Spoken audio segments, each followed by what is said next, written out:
All right, now our debate segment. We got some good ones this week.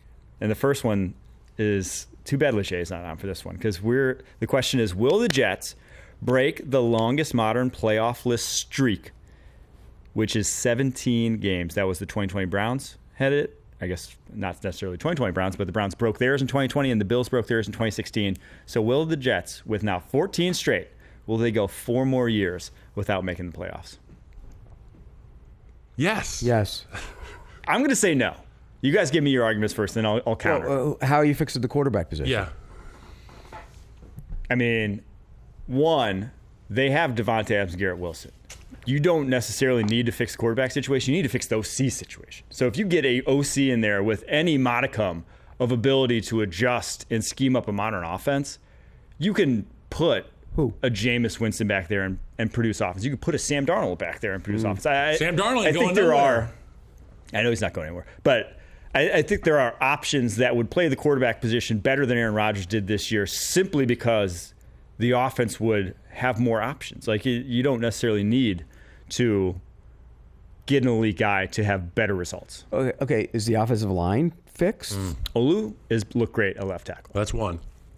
And then you have, I mean, it shouldn't be that hard to cobble together We got one piece. a left guard. And Morgan Moses is not terrible at right tackle at this point. You have a right But guard. again, he's not a kid either, though. So you're talking Yeah. in the next 4 years, is he going to be Yeah, a he's right? no spring chicken. He's my age. I mean, so think about it. I worry about, and then we talk about defensively. They're going to get a top 5 pick to add, whether it's offensive linemen, whether it's defensive linemen, like a Mason Graham. I say no because of the quarterback. I think yes. I think. Oh wait, no. You would say yes. I say no, because the question is, will they break? You say they will make the playoffs. They're going to make the playoffs in the next 3 seasons. So they're going to have one of those. What you're saying is they're going to have one of those aberration seasons where everything goes right. The quarterback play doesn't need to be great. He's not going to carry him. He's going to be the add-on to the whole thing. The ball bounces their way. They make it in, and Correct. then they go back to being. They've had an accident. They've had enough draft success of late that they will have cap space to work with. They can have a flip lot it. of rookie contract guys making an impact. That this can turn. Hey, this new guy that just moved in down the street in New England at quarterback, he's pretty good. They're he's a going tough to be a division. bear to deal with. And they're going to figure out how And to the start guy in winning. Buffalo isn't going anywhere. Yeah. And Miami's quarterback is He's when he's pretty on the damn field, good. they can score. Yeah. But That's tough. who's going to be the coach and general manager too? You have I no don't idea. know who they'll Rex get. Ryan, man. Oh, stop. Come on. That big white smile. Come on, get him Stop. in there. Stop. Yeah, I don't think it's going to happen. I That think would it'll actually take be some time. awesome if they did make Rex Ryan their head coach They just for won't. the vibes. But all right, next one. Who is the best player on a non-playoff team? Max Crosby, Not this year. he plays 100% of the snaps. But he wasn't good. He wasn't good last week. I can tell you that. That's Plays 100% of the snaps. Okay, who's the best player on a non-playoff team? it's Joe Burrow. Let's be serious. Okay, well, Joe Burrow, we just... Or Jamar, Chase. Jamar Chase, yeah. Right. Or Chase. They have maybe the best receiver in the NFL this year and maybe the best quarterback in the NFL this year. Yeah. And obviously aren't going to make the playoffs, but Trey Yeah. Hendrickson.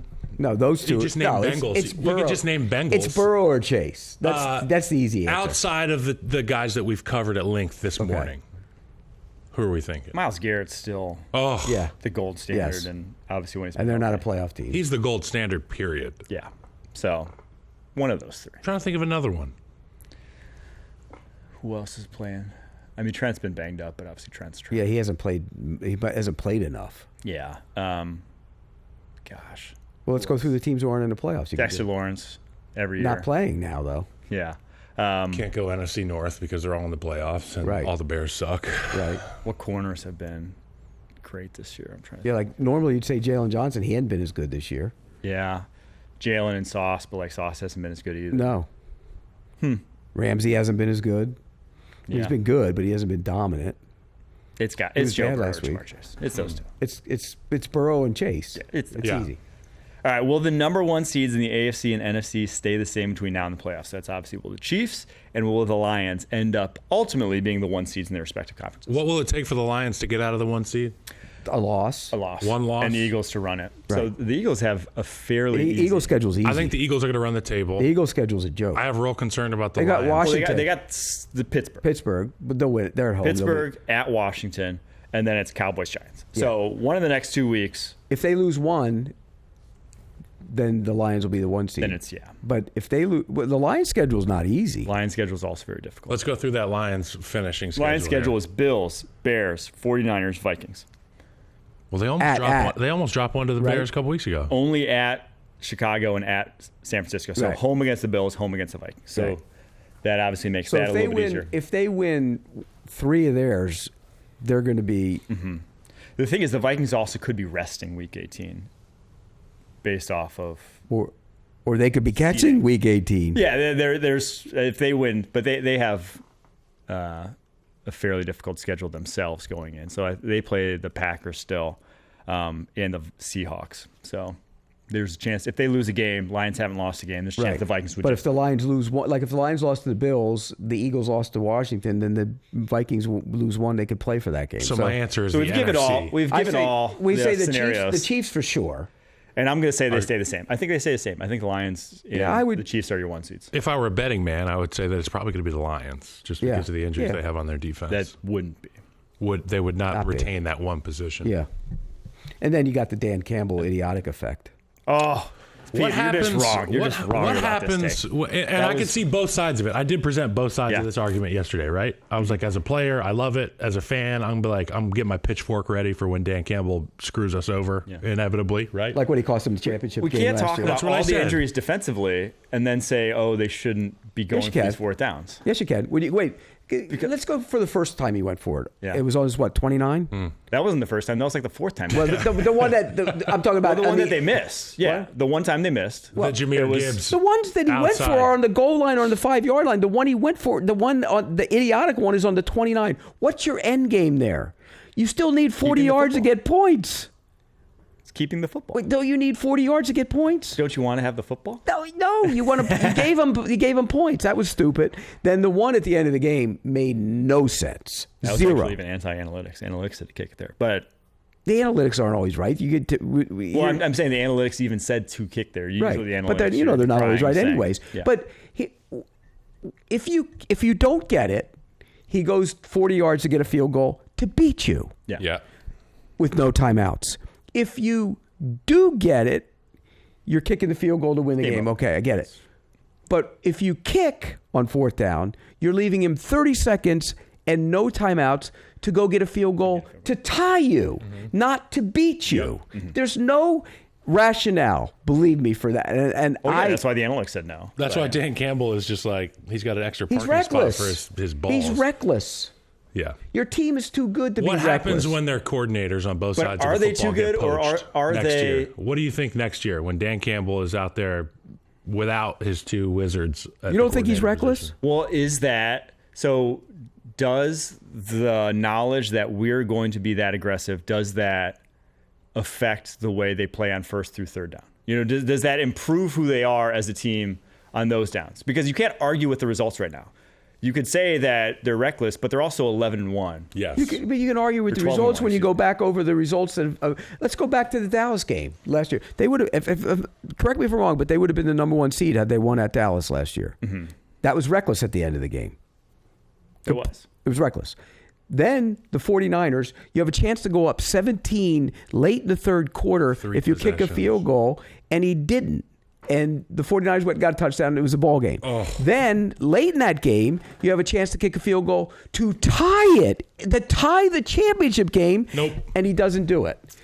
But they also then get to walk into every stadium like they're the baddest team on planet Earth, knowing that they, on 4th downs, it's another down to them. If you're on your side, they have the confidence. If you're on your side of the field, like everybody keeps saying, well, what you didn't say that early, and when he went for it on 4th, they were on the other side of they're on the inside the 10. That's fine. There's ways to do it and ways not to do it. I love aggressive approach. I think all teams have been way too limited in the way they call their go fast. Teams don't go fast anymore. You see at the end of the Chiefs game the other day, at the end of the half, they asked him, they said, hey, Andy, what was it? Well, we went fast. Yep. Well, go fast now. Go fast. Yep. Dictate. And so, but I'm okay with that. But what they're doing, he's being reckless. And by the way, everybody says, they walk into the building, they're the best team in the league. Where's your skins on the wall? You don't have any. You don't have any because you would have won at San Francisco if you didn't do what you did. And probably would have given the Chiefs a run for their money. Hell yeah. And you know what? Mike said it best yesterday. You live by the sword, you die by the sword. And as a football player, as an offensive lineman, I can tell you I've had coaches to where if it's 3rd and 2 and we get stuffed on, or let's say it's 3rd and 5 and we run the football, gain of 4, now it's 4th and 1. I'm already making my way to the sideline because I know that my coach is going to ask his buddy with the glasses on next to him, what are we doing? And he's like, you should punt here, coach. You should punt. Dan Campbell puts his earmuffs on, and he just feels the game. And as an offensive lineman in that building, I'm not budging from between the hashes after we don't get the first down, because to Mike's point, this Lions football team gets an opportunity to have 4 downs to get the job done. The utmost in faith in the team they've put together. They've built their group from the front line back. And I think it pays dividends when you get in those situations to have that confidence, because you closed your eyes. You closed your eyes the night before in the hotel room and you said, Dan's going to give us an opportunity But every to player convert. wants to go for it all the time. But every player It's doesn't not believe rational. every player doesn't believe that they're going to get it. I truly think, I know that this Detroit Lions group believes that they will get it every time. It's a mentality that you can go cherry pick a decision here, a decision there, but then at the end of the day, you look at just wins and losses, and you can't argue with that. They it's would like you win can't those games without those stupid say that, plays. but it's also like they wouldn't be the same team if they didn't have that. Yep. They would be a different team. They would have made and it may not show on just 4th downs. It may show on 3rd downs. It may Here's the show on difference. other downs in other ways. When they were younger and they were building something, I loved it because you weren't there. You're there now. You don't need that anymore. You don't need it anymore. You're too good. You don't need it anymore. That's where my thing is. You remember Brock Lesnar? You guys remember The Brock wrestler. Lesnar? Did Yeah. you watch UFC at all? No. So A little. he did UFC after he was a wrestler, and he was a manimal. You know what I'm saying? 6'5", 270. And when that bell went off, he was crossing the ring, and he was going to come try to pummel you. That feels like Dan Campbell's Lions, and I think when you have that belief and that conviction, the guys on the defensive side of the ball are like, oh, shit, they're going to go for it, and they're probably going to get it because we saw it on film all week. Well, they didn't get it against the Packers. It gave them point-blank points. What's the percentage of times that he's gone for it and he's gotten it? But that's not – you got to do it situationally. I'm okay if you're inside the 5-yard line in situations, but inside your own 30 is just dumb. You know how much it breaks the back of an opposing team if you go for it in one of these situations? You know what? Get If it? I'm on Detroit the- is 6th in the NFL in conversion rate on 4th down, and obviously they've gone for more than anyone else in the NFL. And they don't have a tush push, really. So But if you're on the defense and he goes for it on 4th down on the 29, wasn't it at the 29? I think it was. Where they stuffed way yeah, friendly they're on territory. Okay. And they get it. You go, okay, well, they still, look, if I'm a smart defensive player, I go, well, this moron now has to go 30 more yards. Yeah, but 40 that's more yards to get me assuming that points. there are smart defensive players, Pete. Wow. He went there. if they were smart, they'd be on offense. I'll be honest yeah. with you. I'll be honest with you. Smart In to be covering this catching league, passes. covering this league all the years I have, the offensive linemen are the best when it comes to talking to them. Best looking, too. Yeah, I'll say some that. of them. All right, that was a great debate topic. Next one, true or false? QBs will go 1-2 in the 2025 NFL draft. This is a you question. Raiders hold 1, Giants hold 2. True. I think so too. Huh? I think so too, and I don't think it even matters Sanders, who Ward. ends up Ward, being. Sanders, however it goes. I do think they'll be 1-2, just because need dictates. I mean, I think they're good enough. I don't think they're as good as any of the 3 guys that went top 3 No. last year, but You got I to. think You have to more take. than- yes. You have to take the bat off the shoulder and take your swings. If you don't have one, you have to try and get one. If you don't get it right, you go in a couple of years, you go get another one. Only guy I've watched an extended amount of ball on is, I'm not a huge, I watch the Ducks on Saturday night because they're usually in prime time because they're the best team in the football, in college football. Best team money combined. But this guy, Cam Ward, I go to the barber shop in Boca Raton every Saturday at noon, and the Miami Hurricanes are always on. And Barbershop Weekly. yeah, Barbershop Weekly for my beard. That's good. Okay. This beard grows say. fast. The hair does not grow fast, but the beard grows very fast. And these guys, they watch them. They're all huge Canes fans, and I watch this guy Cam Ward every week, and it looks like he's just out there Nonchalant. just having fun. He's very nonchalant. He's very nonchalant. and he is gifted. He can throw it. He is gifted. He's loose. He's a little loose. I can't wait to watch that guy play. So what's the big gripe about him? Loose. Loose. What is loose? He throws picks, throws Picks, crossbody. he's- Would you rather have a guy throwing picks, or would you rather have a guy I taking love it. sacks? I think Well, he's that's- also got a terrible Because defense. there's a guy so in he's forced Chicago to right play. now who's taken 52 sacks, and I wish he would have 52 interceptions. Cam I Ward's feel my way better QB1. about it. I would take him number 1 overall. I don't think he's as good as, again, the top 3 last year, but I also was saying that this is a special draft class last year. That's why I was like banging the table for teams to draft those guys. But I think he's a darn good prospect that I'd draft number 1 overall, for sure. He's just gifted. It's either him or Sanders makes it look pretty easy. Yeah, Sanders is good. Sanders doesn't have an arm. When I was I worry about his arm. That's the one thing. But he can throw it good enough. It's not a great arm. When I was playing baseball in high school, there was, you know, those guys that go to camps and their dads bring them to the batting cage at 6 a.m. and they just grind it out, and they're almost like baseball robots, you know, like athletic robots. Well, I got to do the Perfect Game National Showcase in Cincinnati, Ohio, and it was my first opportunity playing with guys from the Dominican Republic. Cam Ward plays the game like some of these guys from the DR who are just gifted. Like, gifted, it looks easy. Like you say, loose. I'm like, that's not loose. That's God-given ability right there. He's forced to be loose because his defense is so bad that he has to. Every time he takes a field, he has to score. I want studs like that on my football team. He's got a little Mahomesy looseness to him, but I look, he can throw it. Shedeur Sanders makes it look easy. He's smart. He's accurate with the ball. You're right. His arm isn't great. It's not great, but they'll go 1-2. The problem, the reason they'll go 1-2 is because there's nobody after him. Shedeur's going 1, or it'll 1 or 2. I think Ward goes. I think whoever it is. But teams gravitate towards Carson trades. Beck not going high now. He's not even playing football anymore after what happened to him Saturday. He might have a UCL tear. And then you got, you know, where else do you go? Quinn Ewers has been bad. Well, it's Drew Aller's QB3. Okay, that's the guy I watched the other night for Penn State. He's been better. I hadn't seen him take one snap of football in his carear, and the other night I was like, "Is this Josh Allen playing?" Like he had a throw he made where the pocket broke down. He was on his legs were like in scissor position, sidearm. You know what I'm talking about? In the middle of the field. Like, and my jaw dropped. I'm eating chicken wings. You get a lot of that from him, but you also get some really bad. He misses throws. He misses a lot of throws. Yeah. So did Josh Allen. Yeah, he's very much going to get those. How big is he? He's not as physical. 6'5", 240. But he doesn't run like Allen runs. That's a horse. And he doesn't have his. I've actually talked with Brady about this because he throws a lot of non-spirals, and Brady thinks his mechanics are still like a work in progress because he doesn't spin it. Like he doesn't. That ball isn't. You know how Aaron Rodgers, like a spiral's just like he releases, he gets that. Brady didn't love Drew Aller. He doesn't think he spins it well enough. And I agree. That's a lot of his accuracy. Doing?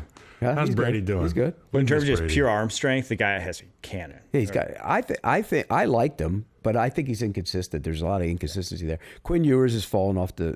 Quinn's not a prospect. I want the guy that makes it look easy, and Cam Ward makes it look easy. The one that everybody's going to rush up the board and become a first round pick, and maybe middle of the first round, Milroe. And I think you watch. I'm with you on that one, by the way. He's going to throw it 80 yards at his pro day. It's maddening to watch that guy play. I would take him in the first round. There's some talent there. Wide receiver. What's his comp? His comp is, it's not even Lamar. Like, he's so athletic. He's that tier of athlete, but he just can't throw, man. He's got a good arm. He's got a good arm, but he cannot throw. Somebody's going to take him in the first round as a quarterback. You watch. And they're going to say, well, we can work with him, and because he's athletic, he's big, right? How big is he? He's 6'2", 225. Yeah, he's a big, thick kid. Yeah, I mean, he's going to run 4.3. He is. Are you kidding me? Fly. No, he's legitimately. And there are games, one of the best athletes. And you got to admit, there are games when he's passing the football when you go, okay, he got it. And then there's a game the following week where you look at him like he's never passed the football his entire life. It's like Anthony Richardson in that regard. Even worse. In my opinion, as a passer, even less to work with at this point. I'm out. Yeah, it's not good sometimes. I'm out. But I just if he it's said intriguing. If he said he wanted to play wide receiver, I'd take him in the first round. I think somebody's going to take Taysom Hill. Make him a plus Taysom Hill. Somebody will take him as a quarterback at the back end of the first round. You watch. Well, that's why I thought Anthony Richardson. I'd still take him where they took him because if he wants to play tight end tomorrow, he is an elite tight end. That guy is a hell of an athlete, and so he's still an athlete. Player. It's still an athlete-driven sport that. You got to let him develop a little bit and see if he can improve as a passer. I'm all for that, but when we line up in 22 personnel, I want that big son of a buck right there behind the tackle. I'm going to say you're a threat to catch it. You're a threat to go trap that end. Let him develop. All right, next topic. He wants to hit people. Will Bill Belichick turn him into Logan Thomas? That's what you're doing. Oh God, that's what you're doing. No. Will Bill Belichick be North Carolina's head coach next year? I don't know if you saw those reports, but apparently interviewing for the North Carolina head coaching. Well, the word is he wants to set up the son. Yep. Yes. And so family legacy is more important than your own, right? Because you would think he would come back to try and break Shula's record. And now he's trying to set up his son. So, look, I can't imagine him dealing with NIL and transfer portal and all that crap. So, I thought he was trying to get his girlfriend a scholarship to UNC. I'm kidding. What, she just graduated? I'm kidding. but I mean, no, you're not. But the but the bottom line is I can't imagine. Here's my problem with Bill in the NFL. Bill, the head coach, I want him. Not the GM. No. Yeah. And if you hire Colleges him, have GMs now. there's no way he's going to work with a GM. Andrew Luck. Yeah. There's no way he's going to work with a GM who's telling him this is who we're picking. You know that isn't working. He knows he goes to a place like UNC. He has, a green. It's not just a green light to do what he wants. It's a green arrow. Everybody else is going to move out of the way for Bill Belichick. And I heard him on the McAfee show giving his pitch about what he's trying to, get Make it an accomplished. NFL team. A pipeline to You the know NFL. who did that? You know who did that? It's the inverse of what Chip Kelly did, because Chip Kelly tried that in the pros, and we saw what happened. Well, you know who did that in college? Who's Remember that? when Ray Anderson and Herm Edwards took over at Arizona State? They made it an NFL thing. It didn't work. I remember that. Didn't work. It was like mid-20-teens. Yeah, before this group. Yep. I could totally see Bill Belichick going there. Hell no, he's not going there. I could totally He's going see to it. get an NFL offer. He's going to do a He's gotta get year. an NFL He's going to do a year, maybe 2 years. Where's there. he get the NFL offer from, though? Dallas. I maintain that he will be the Dallas Cowboys' next head coach. Jerry's So- crazy enough. But Jerry Wants enough. the Is Jerry, brand to be associated with Bill Belichick for but all is time. Jerry Best Jerry quarterback. going to say, "Hey, Bill, here you go. You're going to make the personnel decisions"? Probably not, but is Bill at this point? Bill wants to get back in. Is he? Bill's not going to let Jerry make personnel decisions for him. That's also true. Come on. I want to be a fly on the wall in that meeting room. Hey, we're going to draft so and so. Bill? No, you're not. Bill? Yes, we are. No, we're not. Yes, we are. I'm out.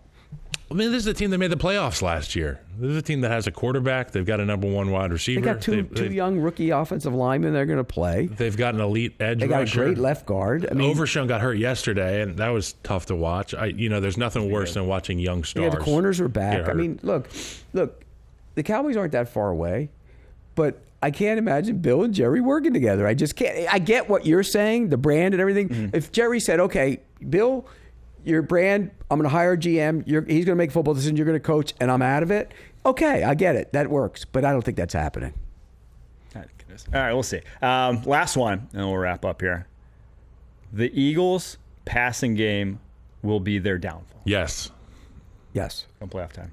Yes, Jalen Hurts. and we've said it. We've said it time and time again on this show.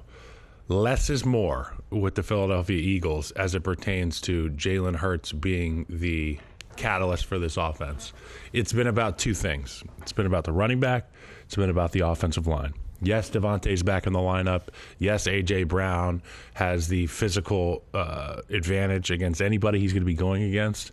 But at the end of the day, you need to have that quarterback put you in position to win football games. There's clearly a disconnect there in the passing game. And I think when it comes down to it, you're going to end up, the rubber meets the road. And when it does, it's going to be against a group that doesn't have questions about their passing game. Well, so are you questioning Jalen Hurts? Yes. Yeah, and so is A.J. Brown, by the way, which is not. And I'm questioning A.J. Brown, too. That's not a good look for A.J. Brown. That's not a good look for Sirianni to have a wide receiver. Look, we all know wide receivers complain all the time. Yeah. And I used to say guys would lose games This is and McNabb catch and nine T.O. and catch 9 for 140 and be happier than when they caught 3 and won a game. That's just the way the wide receiver position is. They don't want to hear that, but that's the reality of it. But this is not a good look when your team is fighting for the number 1 seed in the conference and you got your wide receiver calling out your quarterback. And Brandon Graham, who I love, Kind of the called him out OG, too. just went on IR, just had surgery. I imagine he just had surgery. He's got the elbow thing on, the tricep thing on.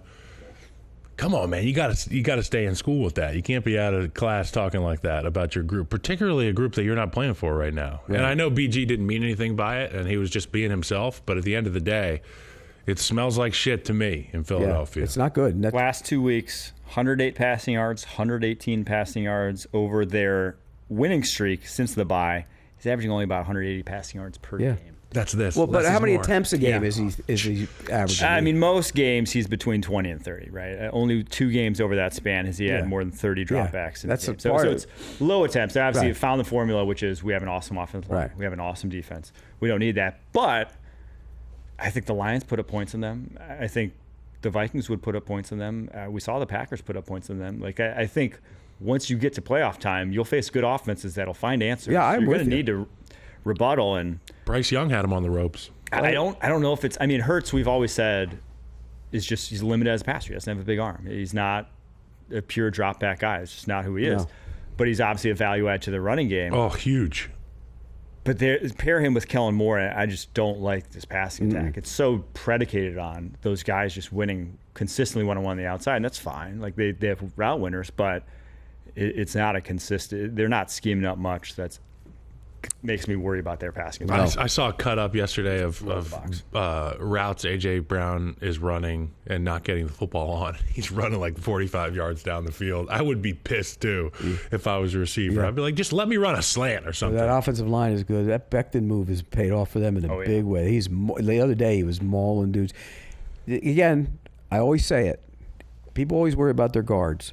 Get a guy who can't play tackle and make him a guard. Right. All the best guards have played tackle at some point. Yep. And I reached out to Mekhi Becton earlier in the season, and I was essentially like, because, obviously I was a guard, and I've been a big fan of Mekhi since he came out in the draft, and obviously he dealt with some injury issues, so I kind of related to him there, and I reached out, and I was like, hey, really happy to see you in there at guard. How's things going? And this was like week 1, week 2, right?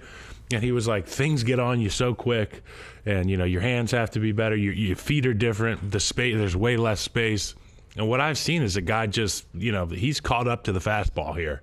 And now you watch his technique at the right guard position, and it looks like a guy who has never played anything other than right guard. His hands are in the right spot. His feet are balanced when it comes to stopping these pass rush defenders. He's so strong.